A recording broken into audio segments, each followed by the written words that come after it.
Assalamualaikum warahmatullahi wabarakatuh. Perkenalkan, nama saya Heru Setiawan dengan NIM 01113820205193. Di sini saya akan memaparkan tugas pemasaran internasional.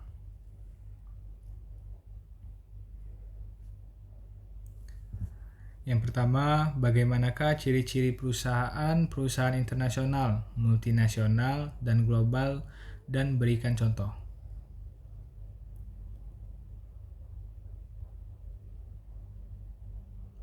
Ciri-ciri perusahaan global memiliki wilayah pemasaran yang luas, fokus pada kepuasan konsumen dunia, menggunakan standarisasi global untuk produk-produk yang dihasilkan. Contoh dari perusahaan global yaitu Unilever.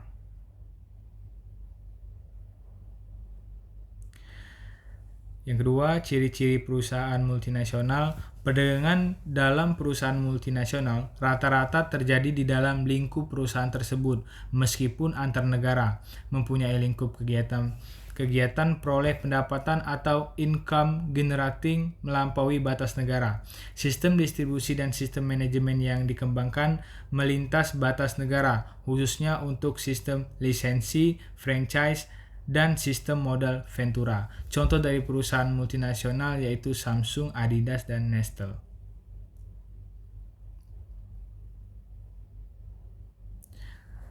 Baiklah, ciri-ciri perusahaan internasional. Menggunakan mata uang asing yang disepakati bersama oleh kedua negara, sehingga tidak harus menggunakan US dollar. Bisa juga memakai mata uang lain, memiliki ruang lingkup yang luas sebab tidak terbatas oleh batasan negara, apalagi perdagangan ini memang dilakukan oleh dua negara yang berbeda, bahkan dari dua benua yang berbeda. Jika ada perselisihan dalam kegiatan perdagangan, maka akan diselesaikan sesuai dengan hukum internasional yang berlaku secara umum, sehingga perselisihan bisa diselesaikan secara adil. Contoh perusahaan internasional yaitu PT Sido Muncul. Baiklah, ini ada soal yang kedua. Jelaskan pengertian resiko politik yang mungkin akan dihadapi oleh sebuah perusahaan yang memasuki dan beroperasi di pasar host country serta pilihan strategi-strategi untuk mengurangi resiko politik tersebut.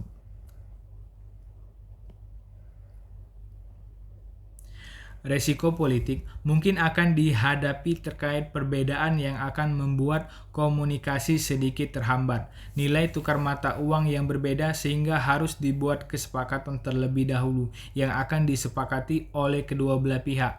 Strategi untuk mengurangi resiko, mengamati hubungan politik dengan baik, lakukan pengamatan secara terbuka dan kompetitif, melihat stabilisasi politik daerah yang bersangkutan. Yang ketiga, jelaskan istilah berikut dengan contoh. Yang pertama itu ada dynamic high technology strategi, yang kedua ada low stable technology strategi, yang ketiga ada product market rationalization strategi. Dynamic High Technology Strategi yaitu melakukan inovasi teknologi pada bidang-bidang strategis melalui investasi SDM dan R&B. Low Stable Technology Strategi yaitu mengelola brand equity dan reputasi produk dengan melakukan penekanan biaya-biaya untuk menjangkau skala ekonomi yang lebih luas. Advanced Management Skill Strategi yaitu menerapkan berbagai teknik manajemen dalam bidang-bidang yang strategis sehingga ada sinkronisasi perusahaan dengan dinamika lingkungan produk. Market Rationalization Strategi yaitu melakukan efisiensi biaya-biaya produksi berdasarkan strategi pemasaran seperti pemilihan lokasi, bahan baku, dan lain-lain. Apa itu analisis persaingan global dan keunggulan bersaing? Pilihan sebuah perusahaan internasional dan lakukan analisis persaingan menurut Bradley. Persaingan global merupakan suatu tahap perkembangan fenomena budaya yang harus dilalui oleh kemajuan peradaban dan kehidupan. Yang terpenting adalah bagaimana menentukan sikap DNA mempersiapkan diri untuk menghadapi datangnya fenomena tersebut. Keunggulan bersaing adalah kemampuan yang diperoleh melalui karakteristik dan sumber daya suatu perusahaan untuk memiliki kinerja yang lebih tinggi dibanding perusahaan lain pada industri atau pasar yang sama. Di sini ada contoh dari analisis persaingan menurut Bradley, pangsa pasar handphone global. Di sini bisa dilihat ada perusahaan Apple, Samsung, Xiaomi, Oppo, Huawei, dan perusahaan lain-lain.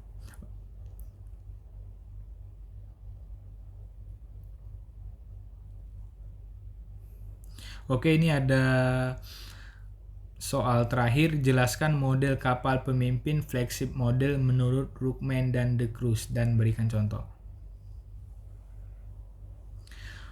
Perusahaan unggulan adalah perusahaan multinasional yang memiliki jaringan bisnis yang terdiri dari 4 mitra utama, penyediaan terkemuka, klien, pesaing, dan infrastruktur non-bisnis. Prevalensi jaringan bisnis umum terjadi di sektor-sektor yang telah menyerap dan menggunakan internalisasi dan globalisasi. Kontrol atas semua operasi dan ruang lingkup tanggung jawab semua mitra berada di bawah otoritas perusahaan unggulan. Anggota jaringan dipastikan dengan tingkat perdagangan yang tinggi, saling memperkuat usaha kooperatif, keunggulan kompetitif di pasar lokal dan internasional, dan kontrak jangka panjang yang dijamin, asalkan mereka melanjutkan keanggotaan mereka di perusahaan unggulan, komponen manajemen strategis, jenis kepemimpinan, struktur organisasi, dan fitur lain dari sistem ini termasuk dalam diskusi.